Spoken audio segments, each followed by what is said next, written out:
Well, good morning, everybody. And it's Sherman, getting ready to run out the door once again. Looking forward to a real busy day. But I thought I'd actually talk to you a little bit before I took off. Yesterday was one of the best and one of the worst days I've had in a long time. And let me give you a reason why. One of the reasons why is when you're in business and you're trying to make things happen, you can run into a lot of snags. And some of those are really because you do things that are kind of screwy, and sometimes the client does something that's kind of screwy. In this case, it was actually kind of on both of our parts. But I learned a couple of great things, and this is something really good for people who are in business. One is that you need to be a person of integrity, and really begin to step up to the plate and and do the things that you're supposed to do to make the customer happy. My good friend Denise Michaels, who wrote a fantastic book called Testosterone Free Marketing, talks a little bit about this, where she talks about being a person of integrity. But when you're in business, you guys, you know, your client expects certain things from you. They expect you to be a person who's going to tell them the truth. You're going to tell them the truth in a timely fashion, and then tell them, you know, basically, look, this is for your best interest, that I'm not just doing things because I'm trying to make a buck off you, okay? Because that's really not what I'm here about. I know the money will come. So I learned some real valuable lessons in that. I was in a position where, you know what, a customer had given me some information, and as a result of that, really that customer was going to be put in a position where they were going to be in a lot of trouble. And so I had to do the thing that was going to be expedient and the thing that was going to be right, and I informed them about it. And really, it was not my fault, but it was something that had to be done. And it had to.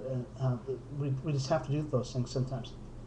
So I learned a big lesson in that regard, with dealing with that customer.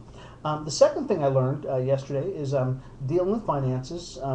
We were like many people during this economic downturn. I've had to retool and change what I've been doing. Many of you know that I was an electrician for about 15 years, and never had any issues with any kind of financial problems. I had worked consistently for 15 years, and that in ministry, and really blessed to the Lord. And I'm not saying I'm not blessed now at all, but things have changed significantly for us. And one of the things that we're going to be dealing with a lot in ministry is people dealing with their finances, and actually stepping up to the plate and contacting those people, and doing all the things that you have to do in order to be financially stable. Because really, you're not a great witness to everybody if your finances are just so jacked up that you're a walking nightmare. Now, we're not saying that in this point that because you are a victim of circumstances, that that you're living badly or anything like that. The point is that you need to begin to step up to the plate and take responsibility for your bills. You need to take responsibility for contacting all of those people who you owe money to. And so that was one of the things that I've been dealing with a lot lately. I happen to be in a perfect storm, you guys, and tell you the truth. Many people were looking for me, saying, "Hey, Sherman, we need some communication." And that's when you have to stand up and say, "Okay, I'm going to communicate with everybody and talk to them about what's really going on."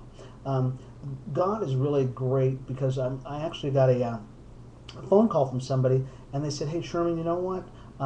We've done we've looked at you financially, and you know what? You look great. You know, it sounds to me like you're just in a perfect storm." And really, you know what? Many of us get in those places. We get in a perfect storm, and we've got to begin to say, "Okay, what are we going to do with the ship that we're in? How are we going to navigate these waters?" Okay, and that's something we're going to be talking about in ministry in the next months and years to come. As businessmen, how do we deal with clients? How do we build a successful business? How do we market those things? We're also going to talk about finances, and how to get your financial house in order and keep it in order. So I just wanted to kind of throw that at you. Once again, I really want to pray for my brother Larry Duran. Larry said that we're trying to keep in contact with his family. He's been moved to another hospital now, but he's not feeling real well. You guys pray for Larry Duran. Also pray for the Gwynn family. The Gwynn family. Many of you know the former governor of the state of Nevada, Kenny Gwynn, that he died recently. Had a heart attack, and he died as a result of that heart attack. Well, pray for him. Pray for his family. Actually, one of his family members is part of business that I'm a part of also. So begin to pray for him. You know what? Wish your friends happy birthday. You guys do whatever you can today to make it a great day. You only live this day, and you don't know what tomorrow's going to have. So really enjoy the day that you have today, and make it count. Okay? This is Sherman. Got to get out the door, you guys. You have a wonderful day in the Lord. We'll talk to you later. Bye-bye.